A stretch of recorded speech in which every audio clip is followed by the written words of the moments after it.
fantastic. I'm very excited to be speaking to. Would you call yourself the front man of Sugar Horse?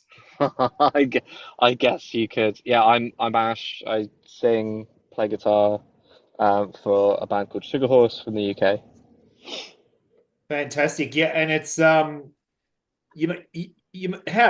are you going anyway? How are things for you? Yeah, yeah, good. I like the build up. We're about to release a new record. It's called The Grand Scheme of Things on Pelagic Records at the start of October. The build up has been a long time coming. I think we put the first single out in March even. So yeah, it's built up for quite a while now. I want to get it out. I'm Yeah, not I'm not a particularly patient man, so but this is taking it but out of me, you know. but isn't that the way? Isn't it? By the time I'm in bands myself. By the time you've got the songs, you work through them, you bring them to how you want them to be, play them live, and then record them, and then you just like, I just want to, to get it Yeah. out there, you know what I mean? And then and they're probably old to you now, aren't they? By the time it's where they go back, the origins of them probably. Well, yeah, we're kind of on the verge of 2025 at the moment. I think I wrote the vast majority of this record in 2022, so they are they're they're pretty old songs considering. So yeah, I'm looking forward to getting them out in the world. And for people hearing them, obviously, and then from a completely selfish point of view, starting to write something else. Yeah, of course. Um, I haven't heard the whole album, but the four tracks I've heard of it, I absolutely love it. I mean, Oh, thanks. I love your other stuff as well. Like, and I love, we can definitely dive into that the kind of journey over time with the sound. But um, Awesome. the four songs that you've dropped, I mean, talk about signposts or tangential, different ways, and it ticks all the boxes for me because I like all separate parts of that. So Oh, um, cool. it's really. Um, I mean, I wouldn't say it's gone in a different direction, but how do you compare it to the previous releases that you've done? I think and this might sound silly, but I think it's poppier, like it's more straight to the point when it comes to songwriting, like, and that was on purpose. Like, we wanted to write more kind of concise songs. We've done like the 9, 10 minute like space rock thing quite a lot. So we wanted to condense stuff down, like really get to the point as quick as we could.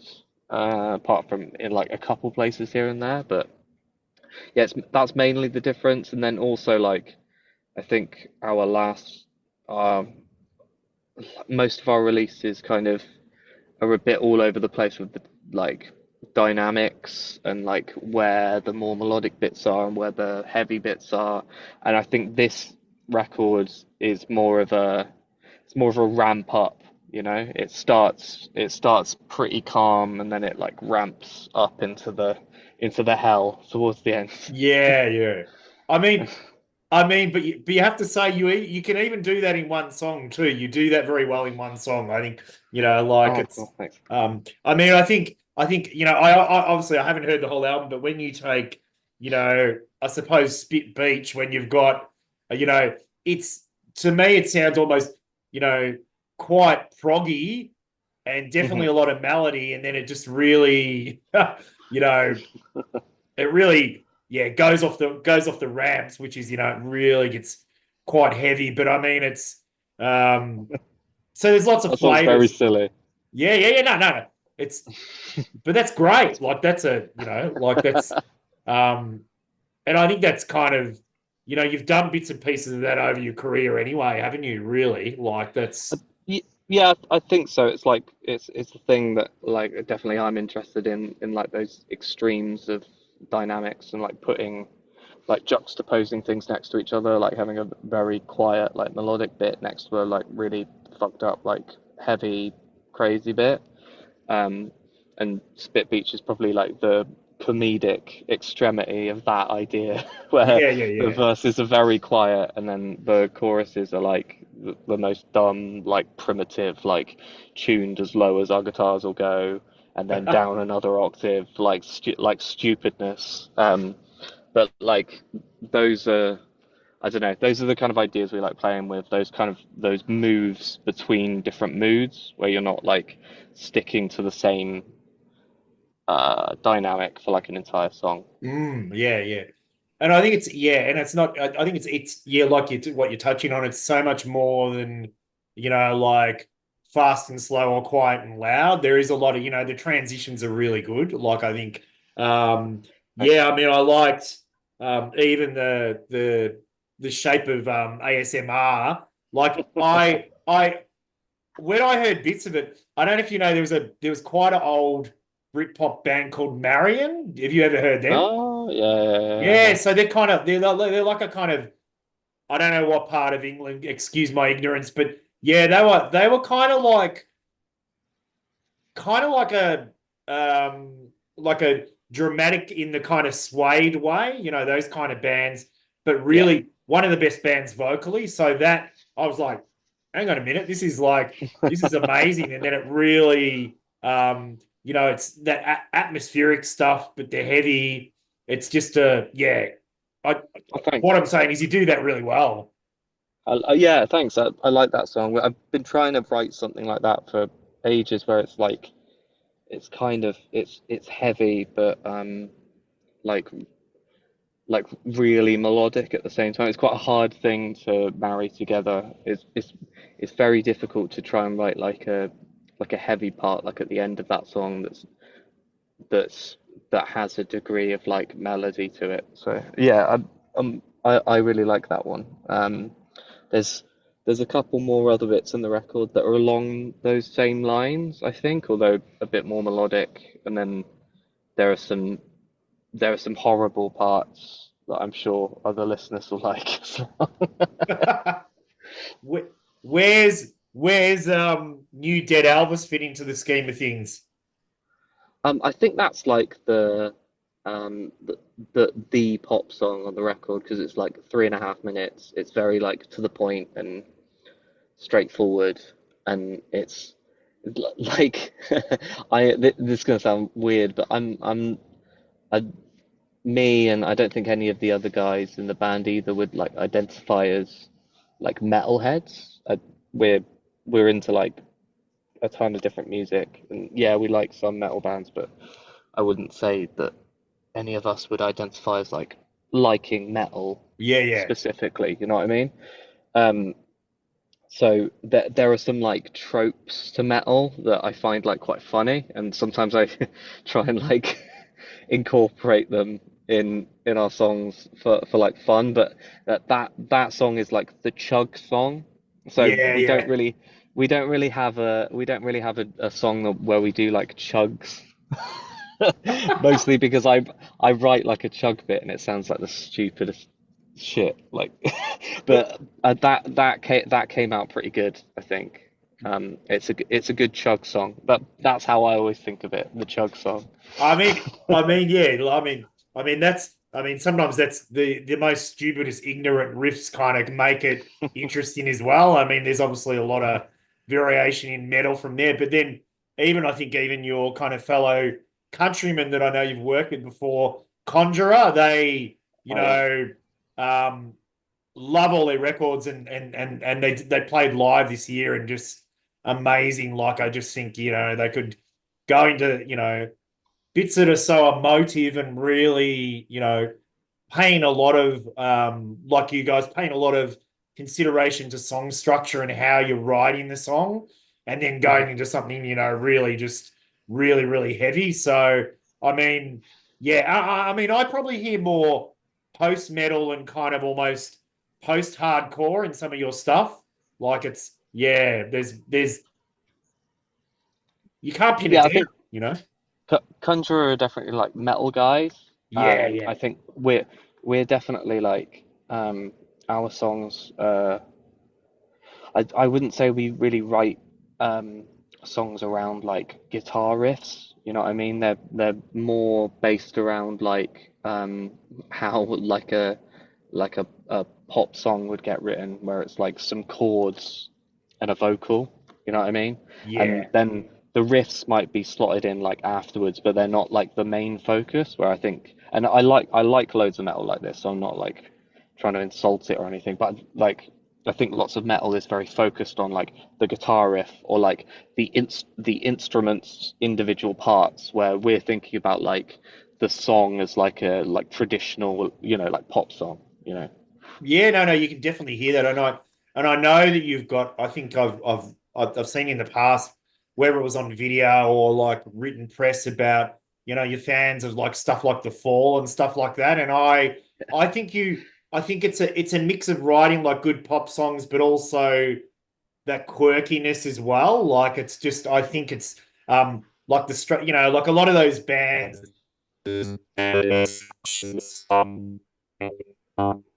Actually, this is a good melodic part that's leading into here, or a vocal hook. And Yeah. that's what I've heard that over, your other releases, and definitely so far on these ones as well. Like yeah, Oh, thanks. Oh, yeah. I love a good chorus. I'm like a sucker for like a good pop chorus. Like I love loads of like 80s like synth pop. Like I'm a big fan of Erasure. Um, I like a ton of like goth rock from that period as well. yeah. And like going into like the 90s, like loads of like jangle pop and like shoegazy stuff. And it's that's probably my where I feel most at home Yeah, yeah, musically. yeah. So that I think that yeah, I can't help but let that like bleed through into the songs really. I mean, yeah, I mean, you can hear it. You can hear it. I think in the structure and also the vocal hooks, and also where the changes in the songs as well. Like it's not throwaway, stuff. So, which is really Oh, good. thanks. Like it's yeah, that's really solid. And because you've had a few like singles in between, and because I think even that the thrash one as well. All right, Yeah. yeah, that, and then kind of, I think with each release, there's kind of like a little bit of style changes, but it sounds like you're having like a whole heap of fun with it. You know what I mean, as well. Oh, So for sure. Like the singles thing and like the EPs and stuff are like as I was talking about like 80s like goth rock and stuff before, but we're big like Joy Division and New Order and Factory Records fans, and yeah, famously, like Joy Division didn't have any of like their biggest songs are not on any of their albums. They're all like individual singles that no one actually owns. yeah, Like Love Will Tear Us Apart was on like a single, and it wasn't printed that heavily and stuff like that. So we like the idea of like putting out lots of singles between records, and with like a single or a shorter thing like an EP, there's almost like less pressure to conform to a certain mm, sound in it, so you can kind of do what you want. Like thrash music felt a bit like a kind of it was like a short little like almost like a noise rock song, like a Sonic Youth tune or something. yeah, Um, definitely, where it's like very atonal and it was like almost punk in a way, and that but then we went in the complete opposite direction for we have a record called Truth or Consequences New Mexico, which is yeah, like yeah, one song that's like 20 minutes long, and that was something where we wanted to write something really long, but we also wanted something because our songs have very like defined changes in them, right? And live you have to hit those changes like perfectly every time, otherwise they cut like the song falls over and it sounds like shit. And that's good, but it puts you in a certain place live where you're like really concentrating on where the changes happen and stuff, yeah, and you can't do the losing yourself thing as much as like I would like. So that that tune has a couple improvised sections in it that live they can go on for as long or as short a time as yeah, we want, and you don't have to concentrate on them, and it's like you can just kind of lose it. So they're entirely selfish is what I'm saying. It's like yeah, yeah, yeah, yeah, it's in spite of the audience, if anything. But it's like for us to be able to kind of appreciate the show for a small section of time. Do yeah, you know what I mean? Like, yeah, so we don't have to absolutely. concentrate on the playing so much.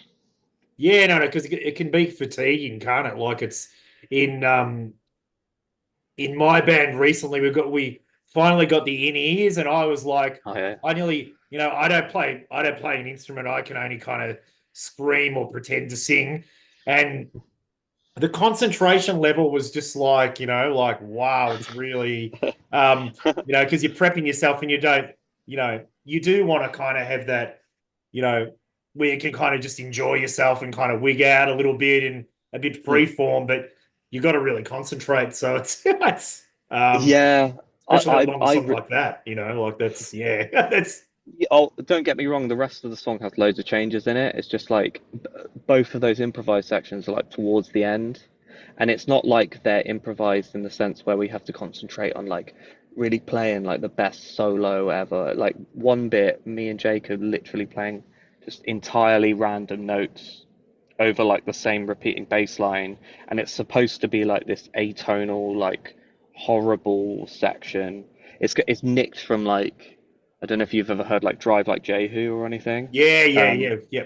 so it's nicked from them basically, where it's Ah, excellent. we me and Jake call them random note solos. So there are barely any solos in Sugar Horse songs. So like very rarely, um, I'll do some kind of melodic thing, but most of the time when a guitar solo happens, it's just one of us or both of us at the same time playing entirely random, just like completely atonal squalling notes, Wow. and then that's nicked from Drive Like Jehu, and I thought it'd be really funny to do that for like literally 3 minutes, and it's one of my favorite things is playing a show where we might not really fit on the bill that much, or we're playing with like a really technical band, that are like really technically proficient, and we're Yeah. not. We're not technically proficient musicians. So when you go into that section, and people don't really realize what you're doing for a bit, but then when you get about a minute and a half in, you can see people just like looking at you like like you have no idea what you're doing.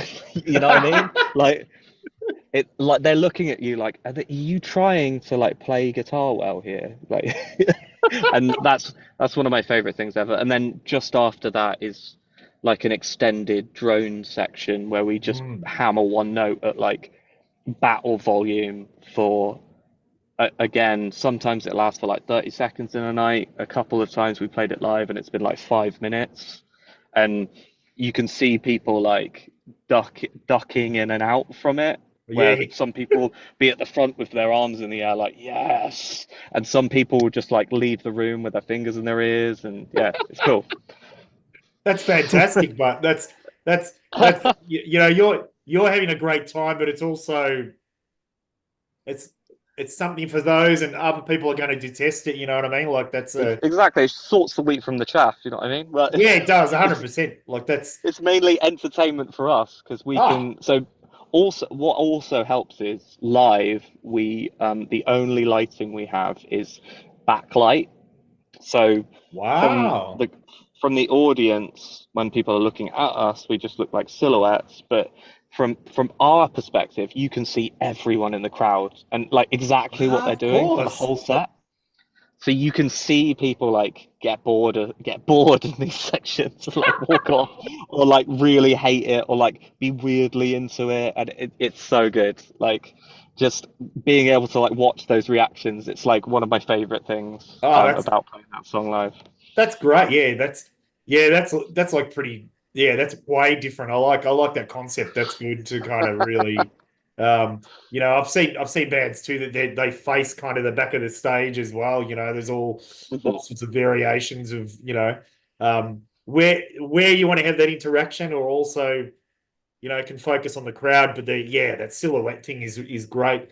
Um, you certainly have a good out, crazy elements, or you love effects in your videos. I want to talk about that. You certainly, I'm a huge fan of it as well. I'll chuck in on a film clip as many effects. The older the better. Um, you're Uh, really a seizure-inducing kind of band, really. Like, well, we try not to live like live. yeah, It's yeah, very much static, but Yeah, for videos, basically, I don't really know how to do videos properly. So the way to make them look slightly cool is just to add like an effect on top of them, right? So Yeah, it gives absolutely. like the veil of professionalism. Yeah, yeah, Uh, Yeah, and that speaks to literally every other aspect of this band as well. I should really get that like, inscribed on my tombstone, the veil of professionalism. is that where the what's that quote, the decidingly average quote? That's like from when it's like so when we first started, like obviously like being a local band and stuff, we used to find it really funny that like other local bands that no one cared about would like write these like really funny, like they describe their music in like really lofty ways and like pick very specific like subgenres of rock to Yeah, describe their music, and like two people have ever seen them live. It's like, why have you yeah, bothered doing this? So we thought it would just be really funny if like all of our online stuff was just like descriptions that made us sound like really bad, like you did. So that's where the decidedly average band thing comes from, and like moderate rock is also a good like pretend subgenre that we used to describe ourselves as. But yeah, yeah. Because it's gone a bit crazy, you know. As I said, I even seen a description of your band, um, Doom Gaze, and like it's just even as a yeah, people like even that for one. our blog and videos, like the sub descriptions and the like one of my mates calls it, there must be a post band, like there's it's like yeah, it's It, you it know, it is pretty funny. Like I get that people need to like organize things, especially now that there's so much music. They need to be organized, but it's like the funny thing about that like Doomgate's label is I like lots of bands. I like it like quite a few bands that are part of that Doomgaze label. yeah, Like yeah. like Justin Broderick's G project, I think is Oh, incredible. yeah. Yeah, Love it. and Yeah. my my my fine internet friend Tom's project Planning for Burial um, is is unbelievable, and they fit pretty well into that Doomgaze label, I think. But like, we've got a couple songs that might fit in there, but I there's bits like that bit I was describing to you that's just like 3 minutes of like random atonal improvisation that I don't think is. I Yeah, yeah. don't think fits in with the rest of that stuff at all, and that kind of stuff makes me laugh. I just like the idea of like someone discovering like one of the more doomgazy songs on one of those playlists and Yeah. then digging into our back catalogue and hearing something like that and just being really scared. Because that's I mean, I think that's a very real thing now because, there's less, you know, it's when you're in a band or from PR record companies, they talk a lot about EPs and singles because for a lot of people, there's not that attention level. They'll listen to one song, whereas, not trying to gatekeep that stuff, but, you know, personally myself, I want to see all different bits of the catalog and see where it fits in and listen to it in a few different settings and stuff. And and I like where there's some thought in there about what starts the album, how it goes along. Like those, they're important considerations that anyone that's ever released anything, you know, does think Yeah. about. So it's tricky because it's not I suppose a TikTok thing where you hear, oh no, that's not, I don't like that. It's like you're missing out on a whole, you know, so I many mean, yeah, things. I just get like we just get like bored. We get really bored really quickly if we would just have the same song for like 10 tracks on the record. So it just comes down to boredom and our short attention spans really. That's it. Yeah, that's true. It's the way of the world. I was going to say, so before this band, were members in other different bands or and what sort of style of bands? Just interestingly, I think it's Um, this is the first like heavy band anyone in this band has been in, I think, which is quite funny. Um, but yeah, me, Chris, the bass player, and Sav, the drummer, went to uni over here in the UK together, and work in kind of couple like indie-ish bands, like indie Yeah. rock bands, like weirdo indie rock bands, uh, separately and together, and there's a bit of crossover there. And then um, we all moved to Bristol, decided to start this, and then met Jake eventually and decided that there should be another member. And Jake has been in like some like post-punk bands and Yeah. done like noise and like lots of noise projects and stuff. So we thought he would be a good addition to bring in some of that because we're like, I would say me, Sav, and Chris have we we like elements of like noise stuff and like more of the like super obscure music, um, like like Bandcamp, cassette core, that kind Yeah. Yeah. Yeah. Yeah. of, that kind of like just 15 minutes of feedback and people like really into it. Which I like some of, but I wouldn't say I'm like super into it. Like me, Chris, and Sav are very much like into kind of more traditional forms of like rock music and pop music generally. Whereas Jake comes from like a different background, so we thought it'd be a good addition. So it's a mix of stuff. Yeah, that's great.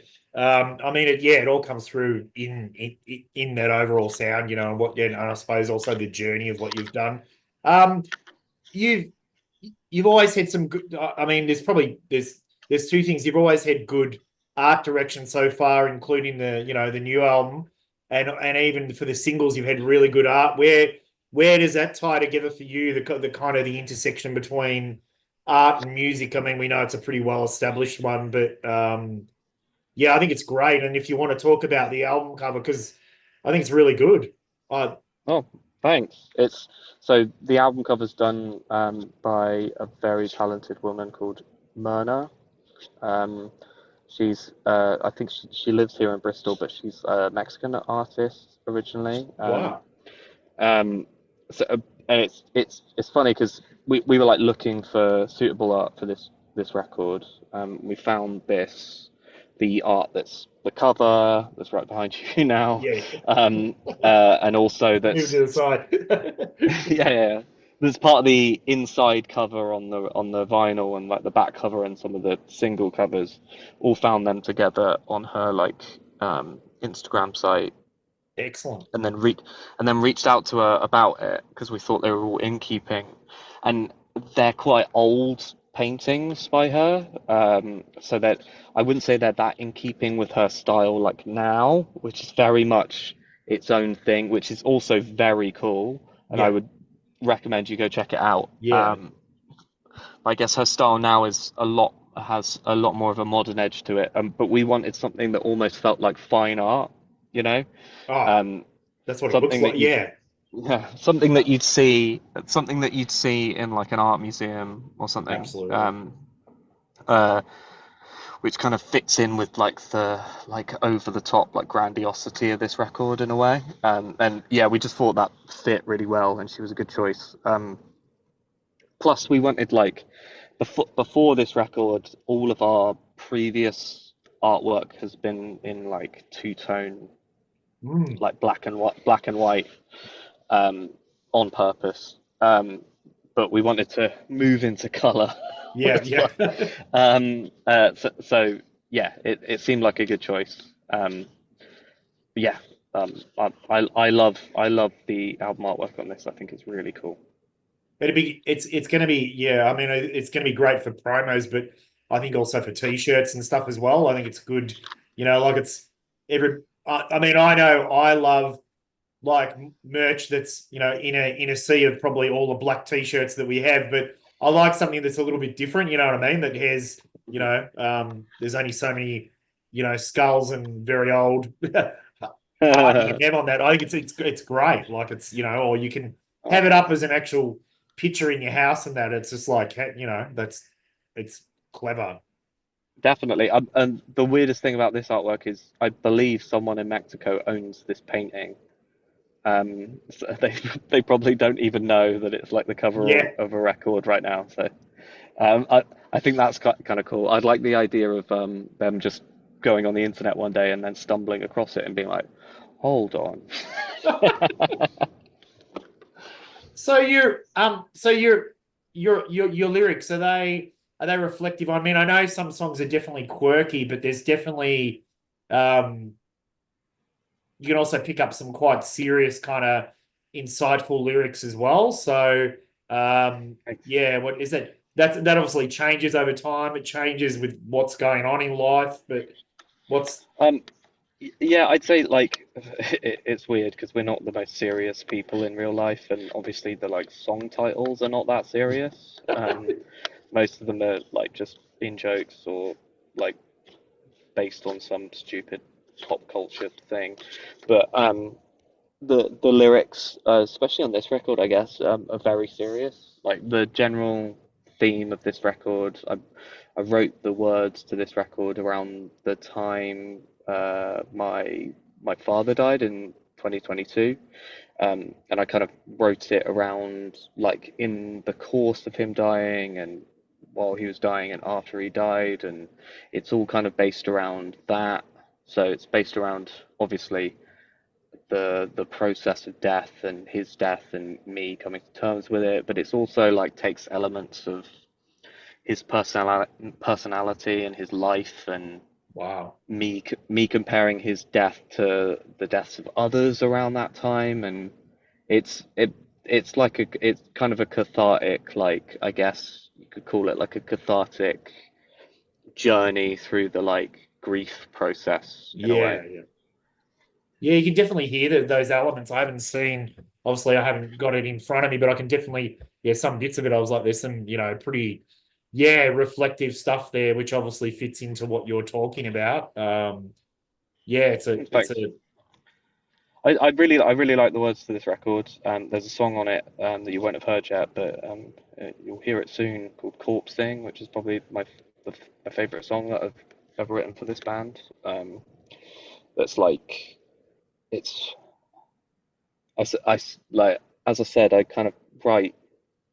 I try to write something every day, and you hear like myths about like different pop stars like writing some enormous like song that's gone down that's part of the canon now, and they'll always say like I wrote this in 20 minutes and it just came out of me, yeah. I channeled it from somewhere else.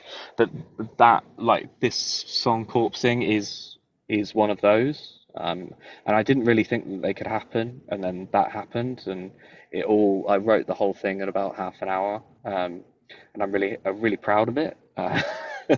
That's Uh, awesome. and especially the words. So yeah, I'm excited for people to hear that. And I think the words in general in this record are something that I really connect with, and it's like it helped me get through it in a way, being able to Mm. kind of write these kind of things down, and then it also helped me be able to be a little bit more self-examining through the process than I would have been otherwise, because I spend a lot of time on words. I sometimes I'll write an entire song's worth of words and then come back to them and be like, this is terrible, and then start again. So some songs will take me like months to finish properly. Um, and yeah, it's rare that yeah. So having the opportunity to come back to words that I've written about this process and being able to examine them after the fact has been really helpful in like being able to kind of learn from it and like move through it in a way. No, that's awesome. I mean, I think in people, from your own experience about it, I think as a listener too, you can really see that craft. Like you just, yeah, you'll see, the more times you listen to it and then combined with the music, sometimes you just sit there and just, go, wow, like this is just, it carries that weight like Thanks. I suppose like a good Nick Cave song or, a good gothic song. Like it really, you're just like, wow, that's like, it's every, there's not a word wasted. No, I think that's great. Like that's, yeah, Thanks. It's all just it's all robbing from Robert Smith from The Cure, yeah. Marky Smith from The Fall, the author Patrick Hamilton, and the author Jarrett Kobeck is just straight up stealing from those four people for this whole record. So You can't go wrong. That's good. That's what. Yeah, yeah.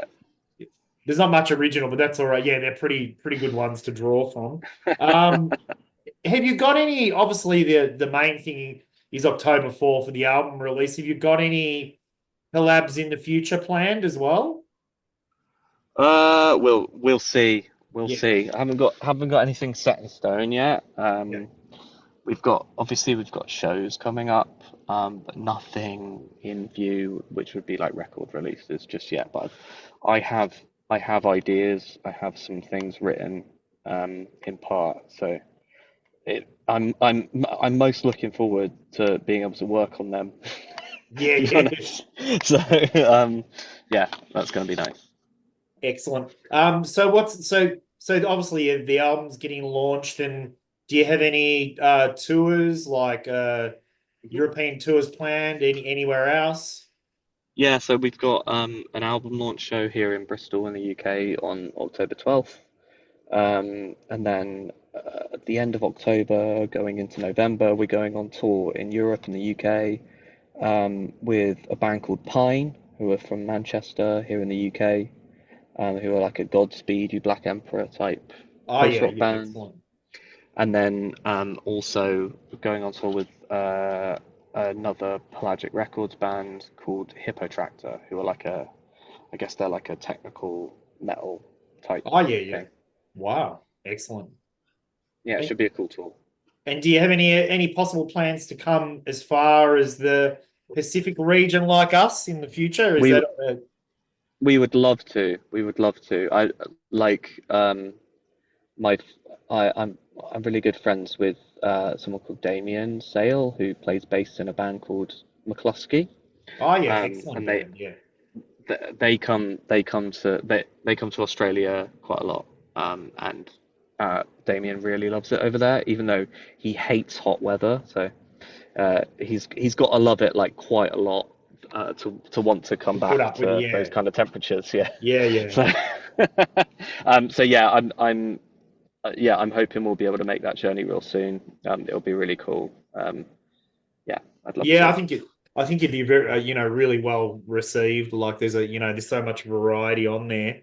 Um, my other question was, obviously you come from Bristol. Do you feel that weight because of the history of and rightfully so because so many incredible bands, a lot of bands that I absolutely love, to this day. So is that a bit of a weight or is it just a bit of an extra bonus of, like I would say we're a bit separate from that because of the yeah, heavy yeah. thing, to be honest. So yeah, I like obviously I like a ton of like Bristol bands. Um, but yeah, I don't really feel any pressure. I feel very little pressure with this band altogether, to be Yeah, honest. yeah, The biggest pressure I ever feel with this band is just praying that our equipment lasts for a whole set, because we've become infamous at this point for setting guitar amplifiers on fire in the middle of a set. So it's yeah, all I pray for at this point is just let the equipment last for the next 45 minutes, and that's all I ask. So what so so amps actually caught on fire. Yeah, yeah, it's happened every single UK tour we've done. Um, Wow. yeah, and yeah, it happened last Europe tour as well. Did it happen the 65 tour? No, I don't think so. Yeah, every tour but one, at least one amp has literally set on fire in the middle of a set. But I, we like to be very loud live. Yeah. Like, um, I like live music to be a bit of a physical experience. Like the thing I like about going to see like music that's incredibly loud is there's almost this like fear response that happens in your brain where instead of like sometimes you can watch a band and then your mind can drift and you think about other things and then you're like, oh, I'll check my phone and then oh, I'll chat to this person next to me. Oh, I'll go get a drink. When something's really loud in front of you, your brain almost goes, I have to pay attention to this because of like a danger response. You know what I Yeah, mean? So almost it gives you like super focus, and I really like that side of like yeah, really loud music. Every time I've been to a show, like I've been to see Mogwai a few times. I've seen My yes. Bloody Valentine before. Um, who else is super loud? I saw a band called Sumac. I've seen Sleep, and like all of these like really loud bands, they like it makes it impossible to not pay attention. And Mm, I really like that. It's almost like a meditative experience after a while as yeah. well. Do you know that Belgian band Amun Ra? Do you know them? Oh, I know of them. I've not Yeah, watched them yeah. before. I because what you're describing, I had the same thing. Like I didn't want to move, and it was all you're drawn to it, but you're in a trance that you can't, like I said, like the opposite of like an earthquake or something. You're just like, no, Mm. I'm here, I can't move, and just like the whole Yeah, yeah, time yeah. you're concentrating hard, and it's just a really, and you're And very it's something that you're just so not used to nowadays as well that it becomes like a almost like an ecstatic experience after a while where you're like it starts as almost like an anxious thing where you're like, Jesus, this is yeah. like this feels dangerous. But then you kind of sit in it for so long that it starts to become very soothing and very like meditative, and you feel like you could just stand there with it forever, you know? And I really like that, and I like to inflict that on audiences as often as possible. I like it. Inflicted. I like it. That's a good. Yeah. That's a. It's not. Yeah. It's not just your enjoyment. We're coming to like Yeah, yeah. giving you This is medicine. not. So This is very much not for you. yeah, it's great. Um, Thank you so much for your time. Oh, no I worries. I really can't wait to hear the whole album and definitely review it as well. As I said, I don't think you've done a bad release so far for what you've done. I think Oh, amazing. you've filled in like yeah. I think from that period of time, you've really constructed great music, and I think it's just like it's yeah. I think to hear the whole album, I'm really excited about it. So and I Oh, awesome. and thank you for your insights about it. I think it's great to um yeah. I was very pleased to hear when I seen in my email. I was like wow, because the promoter does a lot of stuff, and I was like, what? Like, no way! Like, it's like because it's on my, Cool. like it's in my Bandcamp stuff or my other side stuff that I listen to, and I was like, wow, that's good. So, um, Awesome. the Well, word's thanks so getting much out for there. having me. Thanks Yeah, so much for having me, and thanks for allowing me to like pretentiously waffle on about what is essentially is something pointless for a not at long all, period not of at time. all. It's it's very worthwhile and yeah, lovely to have a chat to you and really looking forward to when October 4 kind of hits to have that album out. And have you got my last thing? Are you releasing any more videos? Is that I think that's it for the yeah. record. I think there's one more. There's a live video of a tune that may come out at some point, but I Oh think yeah, that's it cool, for the cool. record. Yeah. Excellent. Well have a great record release and I hope the shows go well and yeah, definitely would love to see you guys in Australia. I think it would be Oh, fantastic and we'd yeah. love to come over. As soon as we get the right offer, we shall be there. Don't you worry. Yeah, and you don't have to worry about heat because I come from Melbourne, so we're the one of the rainiest cities of Australia, and we do have days where it's four seasons in one day, but you know we we That's what I like to hear. we get all the shit weather, but everything else is better than the other cities. We're the music capital, but not in a wanky way. You know what I mean? So I'm down. I'm down. Yeah, yeah, I'll be there. that'd be great. All right. Thank you so Awesome. much for your time. And Thank you, yeah, I look Mark. forward to hearing the album. Much appreciated, man. All I'll right. Take catch you care, soon. man. Cheers. Thanks again. Cheers.